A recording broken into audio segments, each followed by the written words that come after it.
Hello everyone, कैसे हैं आप सब। आई होप आप सब लोग बहुत अच्छे होंगे। मैं हरपाल सिंह स्वागत करता हूं आपका हमारे YouTube channel let's travel with Harry में। दोस्तों, काफ़ी दिनों से मैं कोई व्लॉग या कोई वीडियो नहीं बना पाया था क्योंकि मैं अपने काम में थोड़ा ज़्यादा बिजी हो गया था। और फिर मुझे सिंगापुर आना था, इसलिए थोड़ा उसके ट्रिप के लिए भी प्लानिंग और तैयारियां कर रहा था, है ना।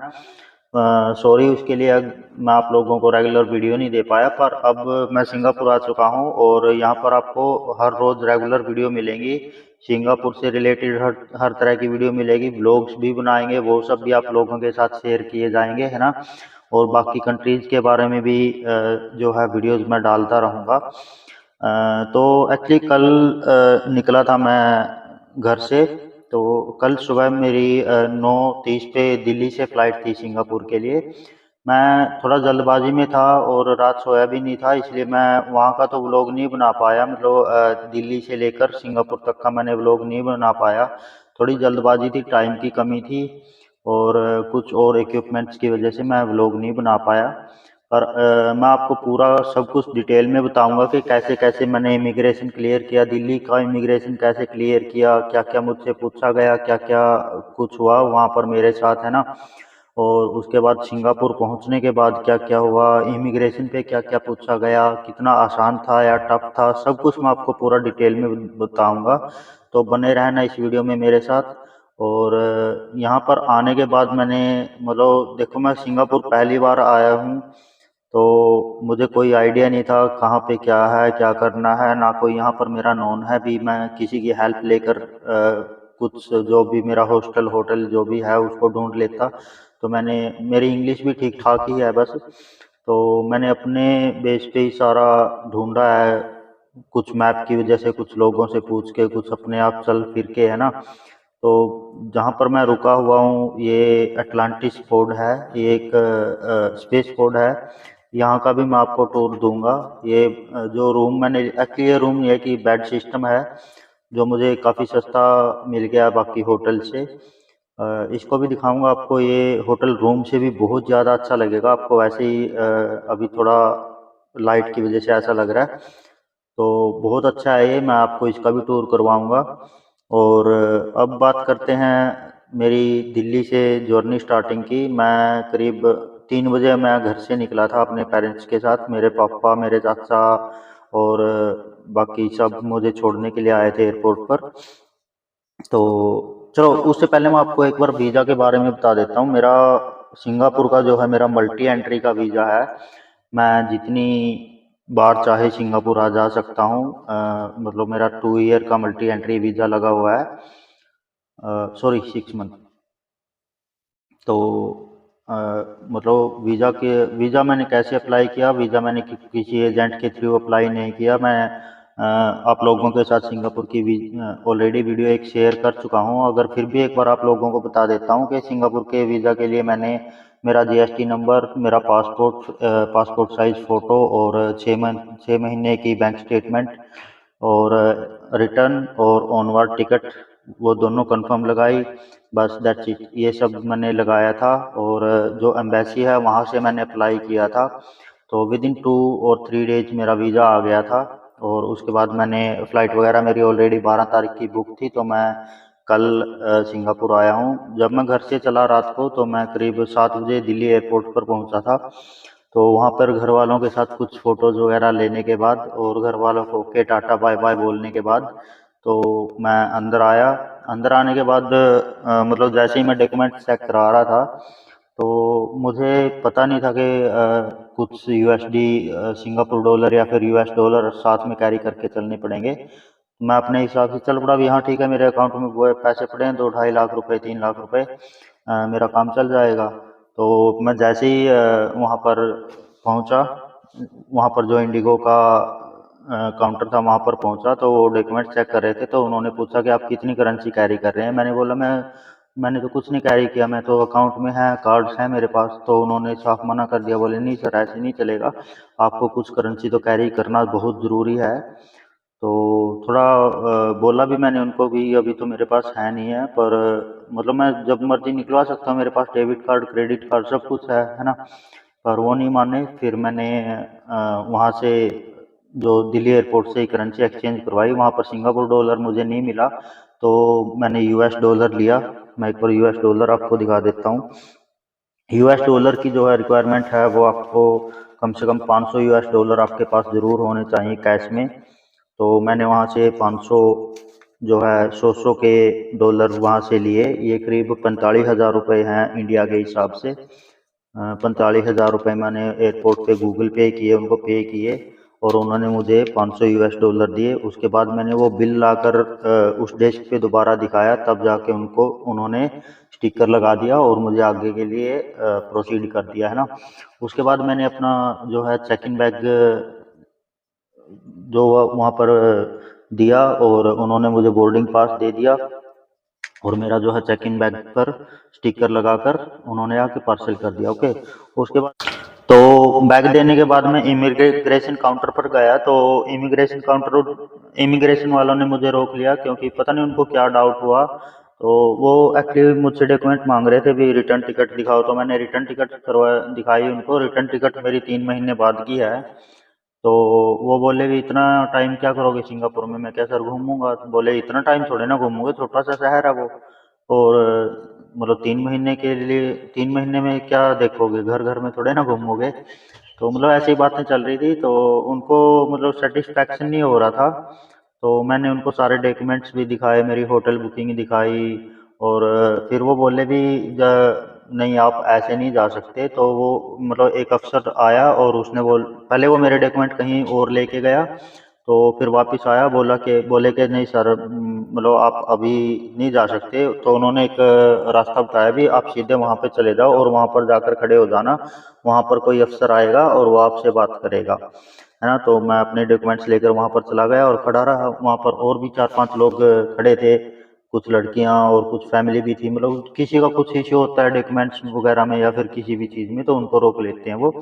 तो वहाँ पर खड़ा रहा, वहाँ पर एक अफसर आया, उसने पूछा भी हाँ क्या बात है। मैं कहा सर ऐसे ऐसे बात है। तो बड़ा मतलब बहुत हेल्पफुल बंदा था वो। उसने कुछ भी नहीं पूछा, उसने सिर्फ ये देखो ये जो स्टिकर लगा रखा है, उसने सिर्फ मैंने उसको बता दिया सारा कुछ कि मैं ऐसे ऐसे जा रहा हूँ सर। तो उसने फटक से ये यहाँ पर ये जो साइन दिख रहे हैं आपको, ये साइन कर दिए और उसने मेरे को गाइड किया भी, अब दोबारा उसी काउंटर पर जाओ या फिर किसी और काउंटर पर जाना और उनको ये बोलना कि मैं 3 महीने के लिए सिंगापुर में नहीं हूँ, सिंगापुर से रिटर्न कर रहा हूँ, लेकिन मैं मतलब 1 हफ्ता 2 हफ्ते सिंगापुर में लगाने के बाद उसके बाद मैं किसी और कंट्री में ट्रैवल करने जाऊँगा। लाइक किसी भी कंट्री का नाम ले देना जो सिंगापुर के आसपास हैं, जैसे मलेशिया, थाईलैंड, वियतनाम वगैरह। भी बोल देना भी उन सब कंट्री को विजिट करने के बाद मैं दोबारा सिंगापुर आऊँगा और सिंगापुर से फिर मैं वापस इंडिया आऊँगा, है ना। तो उसने मतलब मुझे इस चीज़ का नहीं पता था, तो उसने मुझे गाइड किया। तो मैं दोबारा काउंटर पर आया और मैंने वही सब बोला जो उसने बताया था। तो उन्होंने भाई बिल्कुल मतलब इतना स्मूथ हो गया। उसने बस बिल्कुल आराम से पूछा भी मैरिड हो। हाँ सर मैरिड हूँ। और यहाँ पर क्या करते हो, मतलब आप घर पर क्या करते हो, क्या काम करते हो। मैं क्या सर ऐसे ऐसे मेरी शॉप है गारमेंट्स की वगैरह वगैरह, जीएसटी नंबर वगैरह सब कुछ है मेरे पास। बोला ओके ठीक है डन। और वो सब मैंने बता दिया था भी मैं ऐसे ऐसे थाईलैंड घूम के आऊँगा, ये सब है ना। रिटर्न टिकट दिखा दी, 4 अक्टूबर को मैं वापस आ जाऊँगा। सॉरी 4 अक्टूबर को कह रहा हूँ, दिसंबर में मैं वापस आ जाऊँगा। तो उसने बस कुछ नहीं बोला और उसने सीधा मतलब ये सब पूछने के बाद और ये स्टांप लगा दिया, मतलब मेरा इमिग्रेशन क्लियर हो गया और वहाँ से मैं आ गया। आगे आने के बाद जो अपना इलेक्ट्रॉनिक सामान है वो निकाल कर रखना होता है। मैंने सारा मेरा जितना भी इलेक्ट्रॉनिक सामान था, मेरी 2 ट्रे भर गई थी। लैपी हो गया और 2 फ़ोन थे, चार्जर थे और बहुत सारा मतलब इलेक्ट्रॉनिक सामान मैं काफ़ी कुछ कैरी करके चल रहा हूँ, साथ में पावर बैंक्स वगैरह। तो वो सब निकाल के रख दिया और वो सब मेरा जो सिक्योरिटी वालों ने चेक वगैरह करके आगे आ गया। उसके बाद मैं फ्लाइट में आकर मतलब जल्दबाजी इतनी थी कि मतलब मेरा जो प्लान था अभी मैं लॉन्ज एक्सेस करूँगा, लॉन्ज एक्सेस की वीडियो आप लोगों के साथ शेयर करूँगा भी, कैसे कैसे कितने सस्ते में हम लोग यहाँ पर रह सकते हैं। जिन लोगों को नहीं पता होता एक्चुअली उनके पास लॉन्ज एक्सेस की फैसिलिटी भी होती है क्रेडिट डेबिट कार्ड पे, पर उन लोगों को पता नहीं होता, है ना। वो सब मैं आप लोगों के साथ शेयर करना चाहता था, पर टाइम की कमी की वजह से मैं वो आप लोगों के साथ शेयर नहीं कर पाया। पर श्योरली फिर कभी मेरा एयरपोर्ट पे जब भी चक्कर लगेगा, मतलब सिंगापुर में हो या फिर इंडिया में हो या फिर किसी और कंट्री में हो, तो मैं आप लोगों के साथ ज़रूर शेयर करूँगा। लॉन्ज एक्सेस आप लोगों को बताऊँगा कि किस तरह से आप लोग उसको यूज़ कर सकते हैं, है ना? बहुत ज़रूरी है, वो सब फैसिलिटी सबको मिली होती हैं लेकिन पता नहीं होता। तो आप लोग मेरी वीडियो से जुड़े रहना। और उसके बाद बस फ्लाइट में बैठ गया था। मतलब मेरी जो सीट थी, मेरी जो रो थी, 3 सीट थी, 3 सीट पे मैं अकेला ही था, मतलब मेरे आसपास में कोई साथ में को पैसेंजर नहीं था। तो आराम से बैठा हुआ था। थोड़ी देर में फ़्लाइट उड़ गई थी। फिर एक फ्रेंड था निप्पो निप्पे वाला, तो उसने मेरे को देख लिया था। तो पहले वो उसी की सीट पर बैठा रहा। देख मैंने भी लिया था उसको, पर मैं मतलब ठीक है अभी मतलब बोला भी नहीं था मैं, ऐसे ही हाय हेलो करके थोड़ा सा और बैठा था आराम से। फिर वो भी पास आके बैठ गया, भी चलो ठीक है बोल के, है ना, थोड़ा टाइम पास हो जाएगा। तो कुछ इस तरह से मतलब फ्लाइट में तो मेरा ठीक ठाक ही सफ़र कटा, क्योंकि थोड़ा दुखी भी रहा। मैं रात से सोया नहीं था, थोड़ी देर सो भी लिया, मतलब सोया भी कुछ खास नहीं, बस कभी ऐसे मतलब दुखी ही रहा फ्लाइट में। फ्लाइट का एक्सपीरियंस, वैसे व्यू बहुत अच्छे थे, व्यू में मज़ा आ गया, लेकिन फ्लाइट में जो एक्सपीरियंस था वो कुछ खास नहीं था, बस ठीक ठाक ही था। तो शाम को मैं यहाँ सिंगापुर पहुँचा। सिंगापुर सिंगापुर इमिग्रेशन के बारे में आप लोगों को बताऊँ तो बिल्कुल इतना इजी था, इतना स्मूथ, मतलब मैं मान भी नहीं सकता। मतलब मैं जितना पहले डर रहा था भी, पता नहीं क्या पूछेंगे, क्या होगा क्या नहीं होगा, है ना। जब दिल्ली वालों ने ही रोक लिया था, ये तो पता नहीं क्या करेंगे। भाई बिल्कुल कुछ भी नहीं हुआ, मतलब जस्ट मैं उनके पास गया और वो बिल्कुल इतने प्यार से बोल रहे हैं, सर प्लीज़ आइए, है ना, ऐसे। तो उनके पास गए, उन्होंने मेरा पासपोर्ट देखा और उन्होंने बोला भी आप इंडिया से हैं? मैं कहा हाँ सर इंडिया से हूँ। तो उन्होंने एक दूसरा काउंटर बता दिया कि वहाँ पर जाइए और एक क्यूआर कोड स्कैन कीजिए और एक फॉर्म फिल करना पड़ेगा आपको, ऑनलाइन ही फॉर्म फिल करना पड़ेगा और वहाँ पर सबमिट करके आप निकल जाइए, है ना। तो मुझे पता भी नहीं था कैसे स्कैन करना होगा वहाँ पर। एक्चुअली पासपोर्ट स्कैन किया है पहले, पर अब उन्होंने वो एप्लीकेशन वगैरह का कुछ क्यूआर कोड का कुछ लगा दिया है, तो उसको स्कैन करना होता है। तो वहाँ पर गया, एक दोस्त से हेल्प ली और उसने मेरे को वो लिंक ओपन करके दे दिया। बाकी मैंने फॉर्म वगैरह अपने आप फिल कर लिया सारा और सबमिट कर दिया। साथ में फिर मुझे पता लग गया था, एक और भाई था पंजाब से, गुरदासपुर से, तो साथ में फिर उसकी भी हेल्प की, है ना। तो वो फॉर्म फिल होने के बाद और फिर मैं वापस उसी काउंटर पे गया। मैं कहा सर मेरा फॉर्म फिल हो गया। मेरे को बोला चल ठीक है ओके। और उसने मतलब बोला भी आप एक बार फ़ोटो कैप्चर की उन्होंने, और जो है मेरा थंब इम्प्रेशन, जो मेरे अंगूठों के निशान है वो स्कैन किए, अंगूठों के निशान लिए और बोला भी ठीक है सर जाओ, थैंक यू सो मच। मैं खुद हैरान था भी, इतना आसान सेकंड और इतना मतलब बहुत अच्छे से बिहेव किया इन्होंने, है ना। और साथ ही साथ मेरे पास मैसेज भी आ गया था, welcome to Singapore and all, ये सब। उसके बाद मुझे पता नहीं था कि मेट्रो वगैरह कहाँ से मिलेगी। मैंने पूछा मेट्रो कहाँ से मिलेगी, तो मेट्रो के लिए भी मैं थोड़ा इधर उधर भागता फिरता रहा, घूमता रहा। तो मतलब टाइम इतना कम था कि मैं व्लॉग ही नहीं बना पाया, वहाँ पर भी व्लॉग नहीं बना पाया। थोड़ी बहुत वीडियो बनाई है, वो मैं आप लोगों के साथ या शॉर्ट्स में शेयर कर दूंगा या फिर वैसे ही शेयर कर दूंगा थोड़ा सा, है ना। तो उस चीज़ के लिए सॉरी। मैं फिर कभी आप लोगों को बिल्कुल डिटेल में हर एक चीज़ दिखाऊंगा। तो वहाँ से मैं मेट्रो लेने के बाद, मतलब पहले मैंने मेट्रो का कार्ड लिया। मैंने इंडिया से $100 100 जो है सिंगापुरी डॉलर लेके आया था। मेट्रो का कार्ड लिया मैंने। मेट्रो का कार्ड मैं आप लोगों को दिखा देता हूँ, ये ऐसा कार्ड मिलता है यहाँ पर। ये कार्ड लिया मैंने और कितने का मिला था ये मुझे, आई थिंक मैंने उनको $100 दिए थे, सिंगापुरियन $100 दिए थे। फिर उन्होंने ये करेंसी वापस दी थी मुझे 50, 60, 70, मतलब कोई 10-20 का ये कार्ड होगा, $10-20 का। तो बस वहाँ से ट्रेन मेट्रो पकड़ी और मैं लिटिल इंडिया में मेरा हॉस्टल था, यहाँ पर आ गया। और यहाँ पर आने के बाद भी मतलब मुझे पता ही नहीं था किधर है। मैप में सर्च करूँ, अपना मैप कुछ और बताता है, यहाँ का जो लोकल मैप है वो कुछ और बताता है। तो मैं मतलब थोड़ा पजल हो गया। तो फिर ठीक है भाई, अपना वो बस थोड़ा आइडिया सा लगा के भी, हाँ ये रोड इस तरफ जा रही है, ये इस तरफ जा रही है, तो ऐसे करके थोड़ा आइडिया सा लगा के मैं निकल गया। तो भगवान की दया से बिल्कुल सही ठीक ठाक आ गया, मैं सही रास्ते पर आ गया।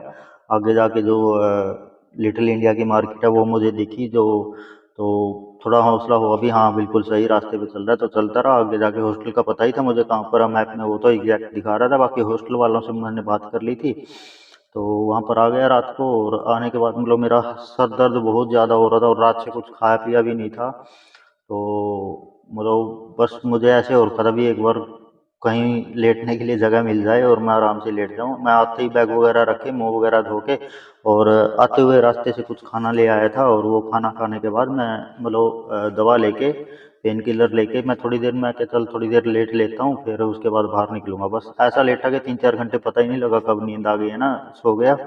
तो जब उठा मतलब घर वालों के फ़ोन आने लग रहे थे, पूछ रहे थे वो कब पहुंचा, कब वगैरह वगैरह। तब उठा तो बस उनसे बात की, और उसके बाद फिर मैं थोड़ा बाहर घूमने के लिए गया।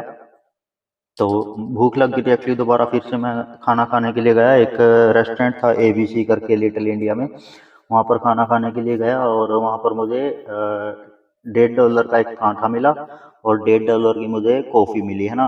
मतलब कि $3 में मैंने उनको $10 दिए थे, उन्होंने $7 मुझे वापस नहीं, $6 और ये कुछ चेंज, ये ऐसा ऐसा ये चेंज उन्होंने मुझे वापस कर दिया, मतलब $3 से ऊपर ही लगा लो। तो इतने में मेरा पराठा बहुत अच्छा था, बहुत बड़ा था, मतलब बिल्कुल एक बंदे का पेट आराम से भर जाए ऐसा था।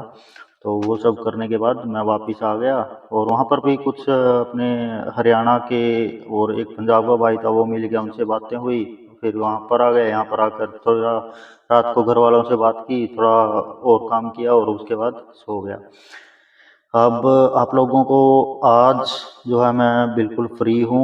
मुझे मेरे सिर्फ एक डॉक्यूमेंट सबमिट करवा कर आने हैं कहीं पर, तो डॉक्यूमेंट वगैरह देके मैं बिल्कुल फ्री हूँ आज। तो आप लोगों के आज साथ आज पूरा सिंगापुर जितना भी मेरे से कवर किया जाएगा, मैं वो सिंगापुर घूमूंगा और आप लोगों के साथ वीडियो शेयर करता रहूँगा, है ना। और मैं एक बार आप लोगों को मेरा जो स्पेस पोर्ट है जहाँ पर मैं रुका हुआ हूँ, यहाँ का टूर करवा देता हूँ। ये बहुत अच्छा है, बहुत ज़्यादा, मतलब सबको अपनी अपनी पसंद होती है। मुझे मैं होटलों में बहुत जगह रुका हूँ, बहुत बार, पर ऐसी जगह मतलब इंडिया में है भी नहीं है। मे भी है तो मुंबई में है सिर्फ एक। तो मुझे इसका एक्सपीरियंस लेना था, इसलिए मैं यहाँ पर रुका, ये चूज़ किया मैंने, बहुत अच्छा है। आई होप आप लोगों को बहुत पसंद आएगा ये। तो मैं आप लोगों को एक बार इसका बिल्कुल पूरा का पूरा टूर देता हूँ, है ना। ओके।